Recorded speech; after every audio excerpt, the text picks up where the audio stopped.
નમસ્કાર, હું હર્ષ અને તમે જોઈ રહ્યા છો કલમ લોકશાહીની. ભગવાન જગન્નાથની 148મી રથયાત્રાને શરૂ થવામાં હવે માત્ર ગણતરીના કલાકો બાકી રહ્યા છે. આ કલાકની ગણતરીમાં હવે ભગવાન જગન્નાથની વહેલી સવારે 7 વાગે રથયાત્રાની શરૂઆત થવાની છે. ત્યારે આજે રથયાત્રાની શરૂઆતમાં ભાવુક ભક્તો પણ ખાસા જોડાયા છે. આપણી સાથે એક ભક્ત જોડાયા છે જેમની ઉંમર 80 વર્ષ છે અને વર્ષોથી તેમને ભગવાન જગન્નાથની રથયાત્રામાં આવી રહ્યા છે. તેમની સાથે વાત કરીશું. માસી, તમારી ઉંમર કેટલી થઈ? 80 વર્ષ. માસી, કેટલા વર્ષથી તમે ભગવાન જગન્નાથની રથયાત્રામાં આવો છો? 40 વર્ષથી. આ વખતેની રથયાત્રામાં અને ભગવાન પ્રત્યેની લાગણી તમારા શબ્દોમાં થોડુંક વર્ણન કરો. હે જગન્નાથ ભગવાન, મોક્ષની ગતિ આપજો ને દર વર્ષે તમારા દર્શન કરાવજો.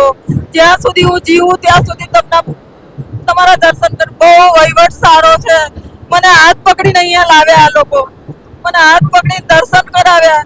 ભગવાન એમનું હાથ ભગવાન માસી ભગવાનનો ખૂબ ખૂબ આભાર માની રહ્યા છે અને 80 વર્ષની ઉંમરે પણ આજે ભગવાન જગન્નાથના દર્શન કરી રહ્યા છે અને પોતે ભાવુક થઈ રહ્યા છે. ભગવાન, આ એમના આંસુ જે રહ્યા એ દુઃખના આંસુ નહીં પણ તો સુખના આંસુ છે, કારણ કે એમને ભગવાનને દર્શન કરવાનો મોકો મળ્યો છે અને પોતાને ખૂબ નસીબદાર માને છે કે તેમને આજે ભગવાન જગન્નાથના દર્શન કર્યા છે.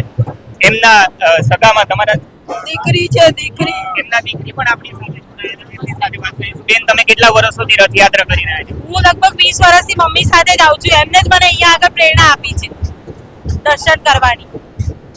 માસી પોતે પણ ભગવાનની ભક્તિ કરી છે, પણ પોતાનો વારસો પણ સાચવીને રાખ્યો છે. પોતાની દીકરીને પણ છેલ્લા 20 વર્ષથી ભગવાન જગન્નાથની રથયાત્રામાં લઈને આવે છે. તેમના વિશે તેમની દીકરી સાથે વધારે વાત કરીશું.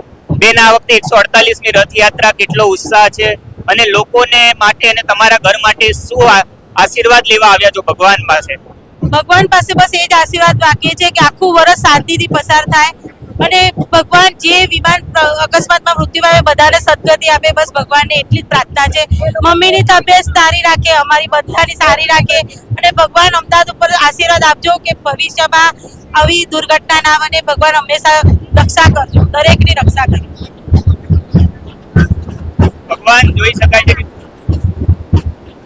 જે રીતે ભગવાન જગન્નાથને જોઈને ભક્તો ભાવુક થાય છે અને તેમના આશીર્વાદ લેવા વર્ષોથી આવે છે, તે વિશે તમારું શું માનવું છે તે કમેન્ટ કરીને જરૂરથી જણાવજો.